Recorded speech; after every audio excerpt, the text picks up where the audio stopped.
मिथुन राशि, जेमिनाई।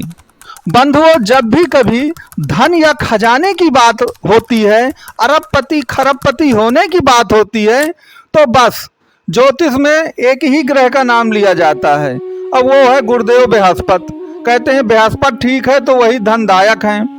फिर कभी कभी लोग कह देते हैं कि नहीं, रंग से राजा तो शनि बनाते हैं हमको, तो धन के प्रदाता शनि देव हैं।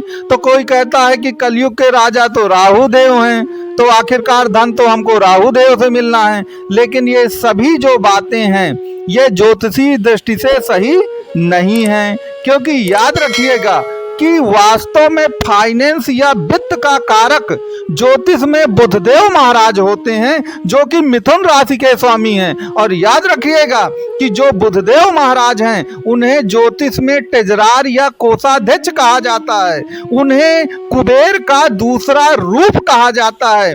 तो वास्तव में धन संचय का, कोषागार का, कोषाध्यक्ष का, बैंक बैलेंस का जो स्वामी माना गया है कुंडली में, वह बुधदेव महाराज ही माने गए हैं।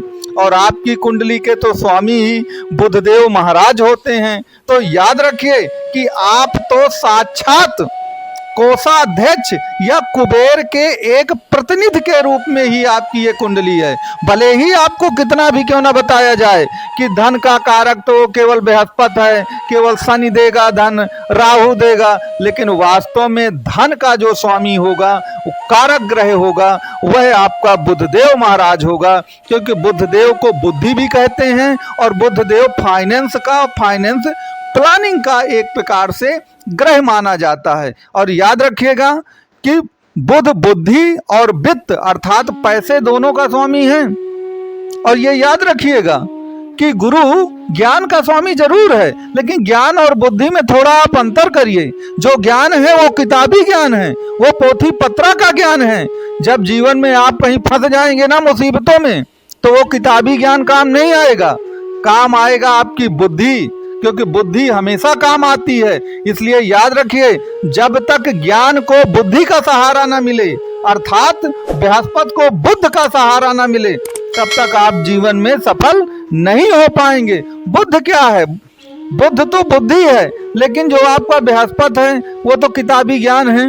तो आप जानते हैं किताबी ज्ञान के लिए लोग क्या होता है, ढेर सारे डिग्रियां लोग ले लेते हैं, लेकिन आप तो देखते हैं ना कि रोड पर, फुटपाथ पर डिग्री धारी मारे मारे घूम रहे हैं। और वहीं जो 8वीं पास हैं, जो 10वीं फेल हैं, याद रखिए वो जीवन की किन ऊंचाइयों पर पहुंच गए हैं।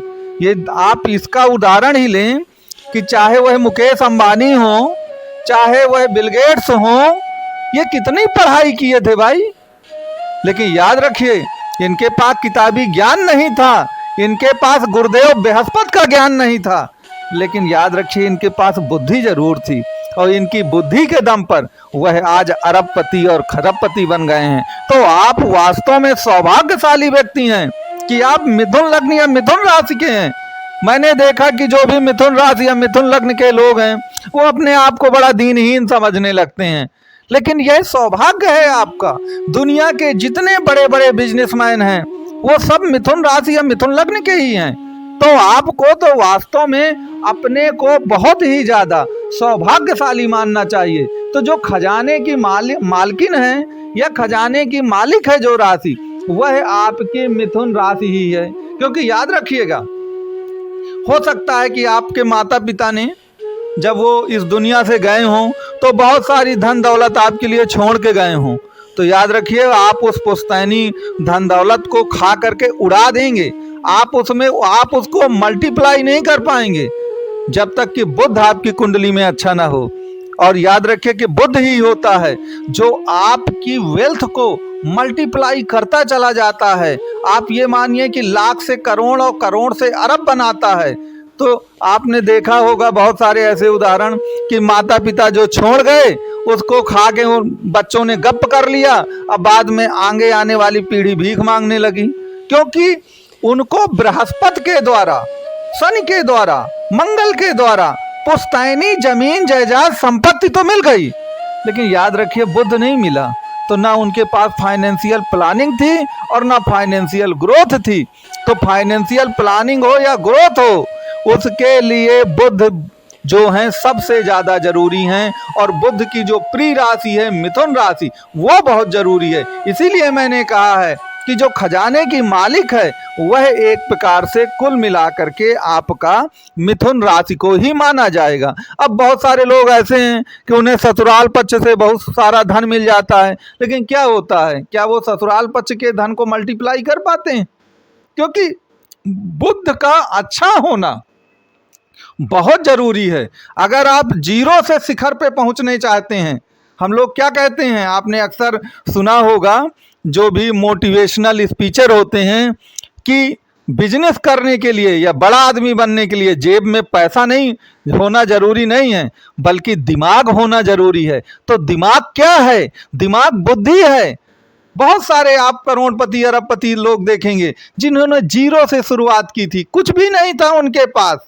धीरू भाई अंबानी तो पेट्रोल पंप में पेट्रोल भरते थे, लेकिन याद रखिए उनके पास दिमाग था, तो दिमाग से उन्होंने इतना बड़ा एम्पायर अपना खड़ा कर लिया। तो जीरो से अगर शिखर तक पहुंचना है तो आपको अपनी कुंडली में बुध की स्थिति को देखना होगा और बुध को एक्टिवेट करना होगा। अगर आपने बुध को एक्टिवेट कर लिया ना और अपनी कुंडली में बुध की स्थिति को देख लिया, तो याद रखिए आपको फिर आगे जाने से कोई रोक नहीं पाएगा। इसलिए हमेशा याद रखिए कि आज की इस कलयुग की दुनिया में अगर आपको बहुत आगे बढ़ना है, बहुत कुछ करना है, तो आपको अपना बुधदेव महाराज एक्टिवेट करना होगा। अब उसको कैसे एक्टिवेट करेंगे, किस प्रकार से करेंगे, इसके लिए मैंने कुछ वीडियो भी बनाए थे। और उसके सिवा अगर आप ज़्यादा कुछ जानना चाहें तो नंबर दिया गया है, आप दिए गए नंबर पे कॉल कर सकते हैं, व्हाट्सअप कर सकते हैं।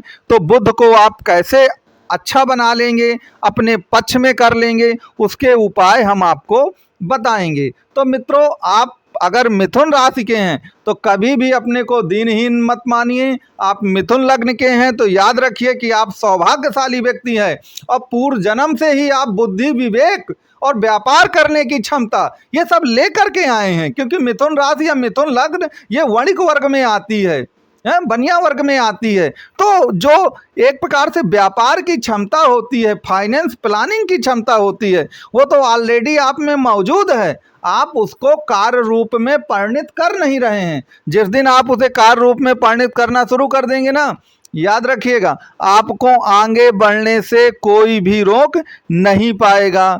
तो मित्रों, आप ये जरूर मुझको कमेंट बॉक्स में लिखकर बताइएगा कि आपका बुध कैसा है। और अगर आपको ये वीडियो अच्छा लगा हो तो वीडियो को आप लाइक, शेयर, सब्सक्राइब करें।